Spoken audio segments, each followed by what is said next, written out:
la parola ad Antonio.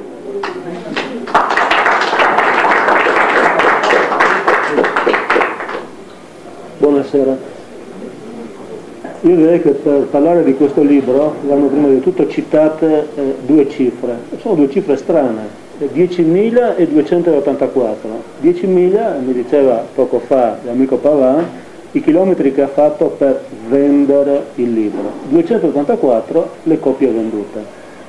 Ed è, secondo me, bisogna partire da questo, cioè dalla serietà di un artigiano, che contemporaneamente però, proprio perché artigiano, ha avuto il gusto di andare sul campo di battaglia, di girarsi intorno e di fare una scoperta che prima di lui la storiografia militare e politica italiana, fatto curioso, tanto quella di destra quanto quella, virgolette, di sinistra, non aveva mai fatto. Cioè, primo, Caporetto si trova in territorio sloveno. Secondo, questo fatto ha una serie di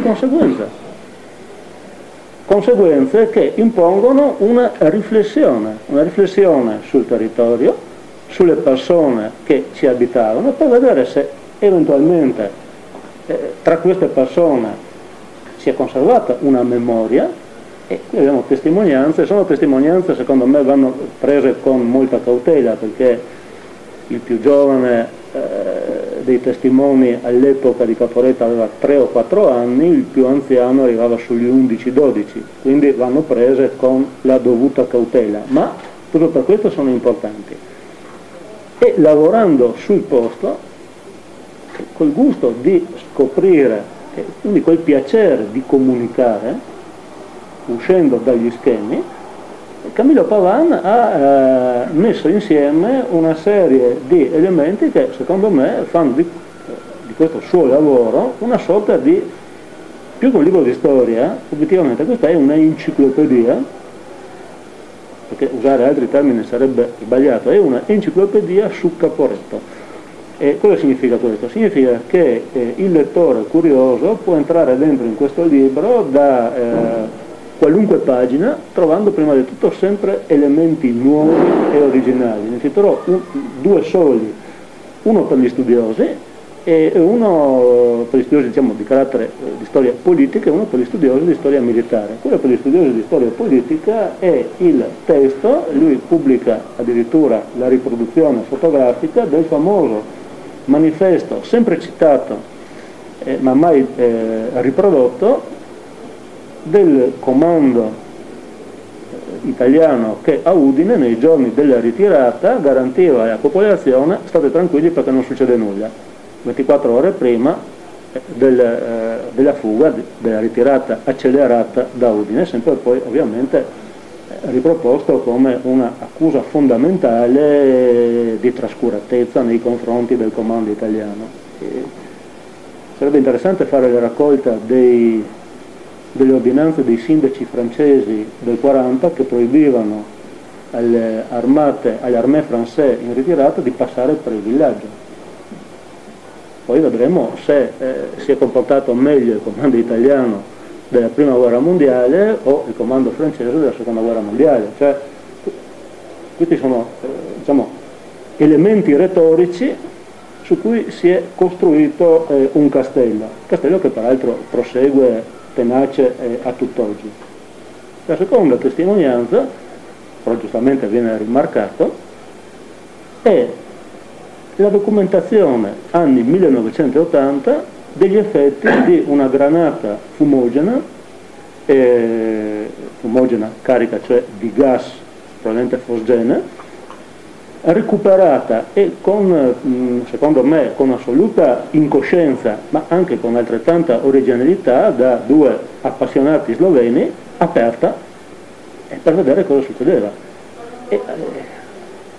Invito a leggere attentamente i risultati di questa esperienza, prima di tutto per la metodologia assolutamente originale, cioè hanno messo questa granata a gas in uno spiazzo che secondo loro lì non ci andava nessuno, poi a distanza hanno sparato, è uscito quindi il gas e poi hanno fatto una prova dopo un certo periodo, andando nell'area contaminata e sentendo di persona l'effetto. Quindi complimenti al merito, ma insomma ovviamente cose da non fare, però la testimonianza è importante. Perché? Perché di questo gas queste granate hanno aperto la strada alle fanterie tedesche. E il libro è zeppo di queste notazioni apparentemente insignificanti. Notazioni apparentemente insignificanti sulle quali però si può ricostruire un'altra delle tante storie di Caporetto. Dico un'altra delle tante storie perché una vicenda che coinvolse 2 armate italiane e l'equivalente di 20 divisioni, quindi altre 2 armate austro-germaniche, un totale di 4 armate, diciamo quasi 1 milione e mezzo di soldati più i civili. Evidentemente è una vicenda ricchissima di elementi che non è possibile riassumere con 4 parole o con un giudizio sprezzante sull'italiano che non si batte o su altre invenzioni di questo tipo. Ci sono una serie di vicende e Camillo Pavan esamina alcune di queste vicende, le esamina sotto il profilo militare fornendo tutta una serie di elementi. Diciamo è la parte convenzionale necessaria in un testo del genere, che poi presenta una serie di soluzioni tipiche, ad esempio di alcune collane fotostoriografiche anglosassoni, titole After the Battle, cioè dopo la battaglia, e lui mostra in alcuni casi la fotografia del tempo di guerra e poi più o meno dalla medesima angolazione riprende la situazione odierna. Questo è anche da un punto di vista così, diciamo, di curiosità, è abbastanza interessante. Ci dice che sostanzialmente i materiali sono per lungo tempo, difatti dalle testimonianze risulta che la popolazione andava a raccogliere direttamente o per venderlo tramite grossisti o altri, fino al 30-32 continuava la raccolta di questo materiale. Ad esempio il padre di uno di questi testimoni, cioè lo sperimentatore della granata a gas, lui sapeva questo perché suo padre aveva trovato l'intero apparato dei lanciagranate a gas e aveva ricavato metallo a volontà per almeno 10 o 15 anni. Quindi questo vi dice la similitudine innanzitutto tra le 2 parti della frontiera. Per decenni anche gli italiani hanno fatto la medesima cosa, lungo i 600 km di fronte. In realtà tutti gli europei hanno fatto più o meno la stessa cosa. Questo è l'elemento comune e questo elemento comune ci porta a un altro elemento apparentemente comune e che stupisce. E qui entriamo più specificatamente nella dinamica scientifica ed è il ruolo della popolazione. Qui prima di tutto va segnalato il contributo, e poi avrà anche piacere, visto che la dottoressa è presente, avrei il piacere di sentirla, Petra Sfolishak, se ho pronunciato correttamente, la quale ha fatto una interessantissima analisi della situazione della popolazione civile da 2 punti di vista. Dal mio punto di vista quello più importante è l'aspetto amministrativo, cioè l'estrema flessibilità del sistema amministrativo italiano,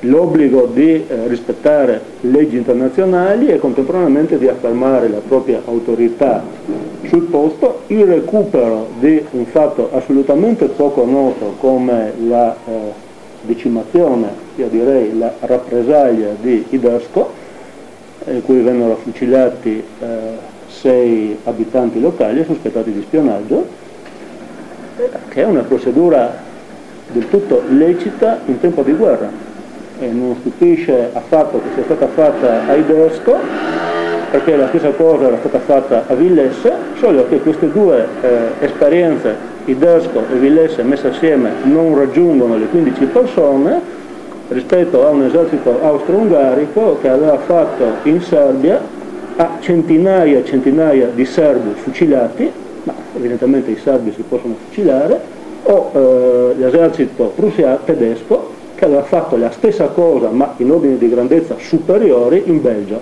Beh, lì è andato male perché la propaganda britannica ha inventato subito la leggenda delle mani tagliate, con le quali ha distrutto la reputazione e la moralità dell'esercito del Kaiser. Questo per dire che emergono fatti nuovi, ma ciò che importa è il modo in cui questi fatti vengono presentati. Grazie a Camillo Pavan possiamo recuperare la memoria di queste vicende nella popolazione del posto, ma la memoria odierna di queste vicende, cioè come si è depositata attraverso buone 3 o 4 generazioni. E questo ci riporta alla comunanza delle due parti del confine, perché se noi andiamo a prendere i testi già citati di Medeot o di Bozzi, dall'area isontina, il ruolo dei preti, eccetera, risulta una cosa strana. Tanto questi autori, curiosamente, sono cattolici, quanto gli autori, i testimoni di parte slovena e gli stessi studiosi sloveni negano risolutamente che ci sia stato dello spionaggio. E il fatto stupisce perché il responsabile del servizio di spionaggio, Max Ronghi, già negli anni 30 aveva segnalato anche il numero delle spie che erano state dislocate, inserite nel territorio. Quindi qui c'è un fatto molto curioso, e lo dico senza un approccio polemico, ma da un punto di vista scientifico. Perché mai la memoria locale della popolazione non rivendica la partecipazione evidente, nel suo supporto alle operazioni non convenzionali dell'esercito austro-ungarico? È un quesito.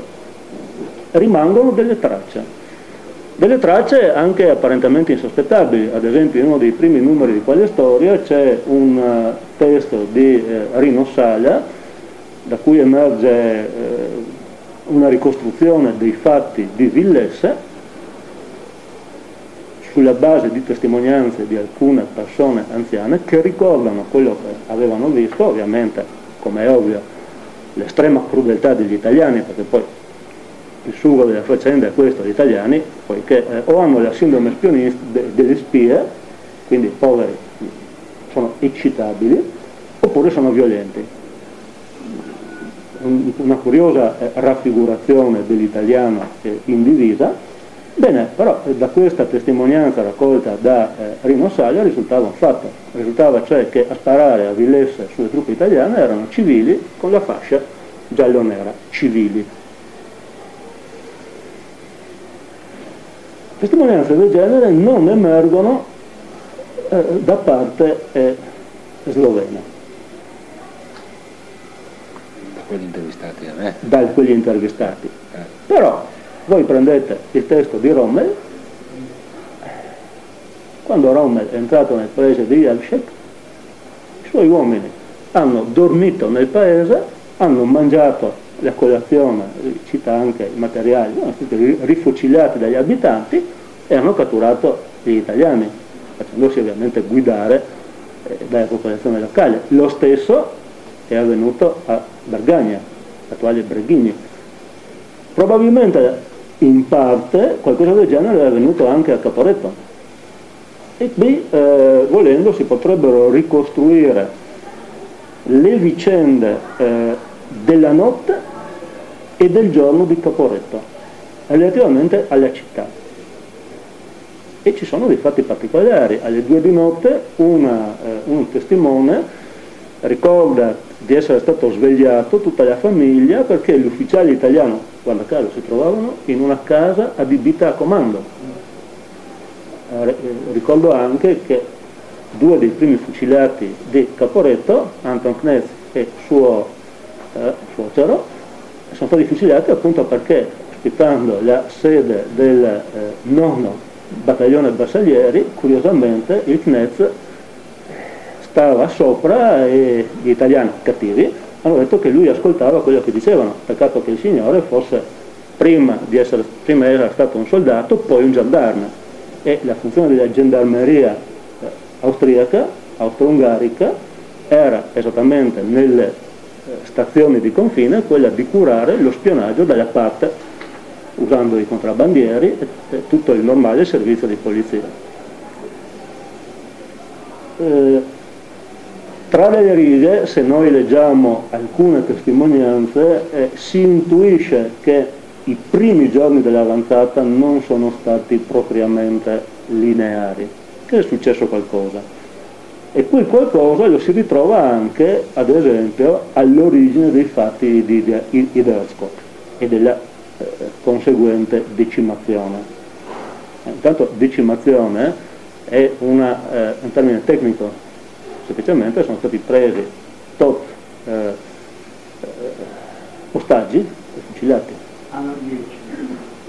Questo del 1 ogni 10 è una pratica, non vedo perché. 9 dopo il 10. Ma anche questo è discutibile, in base al principio che l'intera avanzata, giusto per storicizzare, l'intera avanzata austro-ungarica in Serbia era appunto, prevedeva la cattura di ostaggi fino a che le truppe fossero sfilate attraverso un villaggio. Nel caso qualcuno avesse sparato, pagavano gli ostaggi e veniva bruciato anche il villaggio.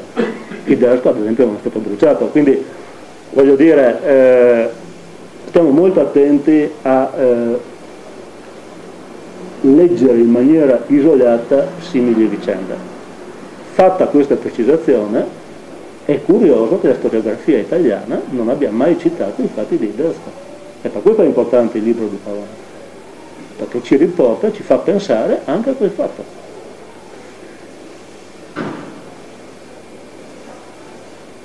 Ed è attraverso questo continuo rimando tra la memoria dei sopravvissuti, che è una memoria molto variata, ci sono coloro i quali, uno di questi ad esempio ha servito come carabiniere, anche questo è curioso, uno sloveno che poi ha fatto tutta la carriera come carabiniere, adesso ha una dignitosa pensione, eccetera. Altri che invece hanno seguito strade opposte. E attraverso questo, attraverso queste memorie che vogliono lanciare lo stesso messaggio, e qui bisognerebbe essere in grado di distinguere pure quello che è stato ripensato dopo tante e tante vicende e tante guerre. Qui alla fine si perdono le ragioni concrete degli eventi materiali di 3 o 4 anni di guerra ed emerge il desiderio della popolazione locale o di quelli che sono rimasti vivi di dire ma sì, ma in fondo noi stavamo bene, in effetti si intuisce che queste persone stavano mediamente bene e siamo passati attraverso la guerra. Il problema è come sono passate. Ma anche qui, andando a leggere le testimonianze, risulta che poi, tutto sommato, economicamente non se la sono passata mica male. E anche questo è un fatto estremamente curioso. C'è una popolazione che contemporaneamente viene mantenuta sul posto, oppure viene spostata ma di poco, oppure una parte viene mandata in Italia ma non tutta. Quindi è evidente una confusione amministrativa che apre varchi enormi a quella che invece è la sostanza. E la sostanza è la presenza di un'area di guerra speciale strutturata per consentire qualsiasi tipo di infiltrazione, garantita dall'interscambio continuo civili-militari, uomini, donne, la presenza di moltissimi uomini o perché erano sordi o perché non vedevano o altro, comunque in età da militare, che però non andavano a fare militare e che, visti dagli italiani, lasciavano quantomeno dei dubbi. Emerge un altro fatto, la molteplicità degli esodi che accompagnano la grande guerra sul fronte dell'Isonzo. Non c'è solo l'esodo da Caporetto o il movimento degli esodi del maggio-giugno del 15. Un altro esodo si verifica nell'agosto del 16 in occasione della conquista di Gorizia, e un altro esodo ancora si verifica nell'agosto del 17 in occasione della battaglia della Banasizza. Allora si capiscono meglio gli italiani che in ambedue le battaglie documentano con un certo stupore la presenza di civili sulle linee del fuoco. Ancora una volta non solo donne, non solo anziani, ma curiosamente anche giovani. Sono curiosi, voglio dire, questi giovani che si fanno pigliare un po' sprovveduti da questi italiani che avanzano. Ne consentirete che ci può essere un po' di malizia in tutto questo. Bisogna avere, secondo me, la freddezza necessaria per esaminare, per distinguere il piano soggettivo, quando è in buona fede, del testimone, il quale svolge la semplice funzione già prevista da Mao Zedong nella splendida metafora del partigiano come il pesce nell'acqua. Ecco, le testimonianze di questi cittadini sloveni sono le testimonianze dell'acqua. Questa era l'acqua nella quale si muovevano i pesci che hanno raccolto i dati e che hanno eseguito determinate operazioni senza le quali ciò che è accaduto a Caporetto non sarebbe avvenuto, o non sarebbe avvenuto in quei termini. Con questi elementi, interpolando la ricostruzione di Camillo Pavan, la ricostruzione della dottoressa Sfoliscia, i materiali portati dall'amico Drago Sedmak, mi piace che non sia qui presente, che ha, tra l'altro, questo studioso sloveno, un altro merito. Un paio d'anni fa ha pubblicato e ha ricostruito la vicenda dei paesi a preponderanza slovena sotto l'Armada, e anche in quel caso ha utilizzato un attento spoglio dello Slovenez, ma anche di altri giornali quotidiani, o forse probabilmente erano anche testate con cadenza diversa, da cui emerge un'altra storia. E partendo da questo elemento rimane lo stupore. Io vorrei chiudere su questa osservazione. È curioso che nel nord-est italiano, anzi nell'estremo nord-est italiano, di Caporetto escono in continuazione testi. Qui c'è il dottor Aurelio Di Brazzano, anche lui autore di un testo su Caporetto, una storia militare, uscita non da molto, c'è Camillo Pavan, sono anch'io, eccetera, 3 testi che escono in un anno. A livello nazionale la produzione scientifica deve recuperare un lieve ritardo. Deve recuperare un lieve ritardo perché negli anni 60 su Caporetto su una certa lettura di Caporetto si sono costruite intere carriere universitarie. La tesi era che Caporetto prefigurava una rivoluzione peraltro molto strana, perché le testimonianze dicevano che a un certo punto nella ritirata nel bel mezzo dei soldati si è trovata la macchina in cui c'era Sua Maestà il Re e anche il generale Cadorna, ovvero sia il cuore dello Stato. Non era il palazzo d'inverno, questa era la carrozza d'inverno in cui però c'erano tutti lì. E i soldati, questi presunti rivoluzionari, li vedevano, si mettevano sulla tenda e salutavano chi riusciva a riconoscerli, salutavano rispettosamente i rispettivi comandanti, il supremo comandante e il capo militare, senza che nessuno dicesse assolutamente nulla. Difficile sarebbe stato dire qualcosa a Cadorna, ma comunque nessuno diceva assolutamente nulla, pur essendo armati. Sarebbe stato curioso di vedere, sarebbe piaciuto di vedere il viaggio di Nicola II assieme a Kerensky, diciamo nell'agosto del 17, nella ritirata delle truppe russe. Ma credo che trovandosi in mezzo ai soldati russi né Kerensky né tantomeno Nicola II sarebbero usciti vivi. Dunque, eppure la storiografia accademica italiana, che non ha mai scritto che Caporetto e Kobarid, e a dire il vero non ha mai segnato da nessuna parte, in nessun testo si ritrova la notazione di una presenza della popolazione slovena alle spalle e in prima linea, perché da qui emerge, la prima linea era 500 metri dalle trincee, 500 metri, cioè niente. Tant'è vero che una testimonianza racconta di un genitore che aveva i campi e che quando c'era un po' di nebbia o altro, lui era da parte austriaca e andava a raccogliere il suo materiale. Ci sono continue testimonianze di questi contadini che vanno a lavorare i campi, e voi volete che se la gente va a lavorare i campi non va a fare anche altre cose? Su via. Cerchiamo di essere realisti, ed è questo il livello di lettura che secondo me emerge da questo lavoro. Ma il dato più importante, ripeto, è la passione che ha guidato Camillo Pavan e l'incredibile quantità di materiale che lui ha messo insieme. Per cui, dicevo, enciclopedia su Caporetto, perché c'è una miniera, è questa. C'è una miniera di elementi, fotografie, documenti e traduzioni. Traduzioni sono importantissime perché sono le prime traduzioni dello sloveno integrali.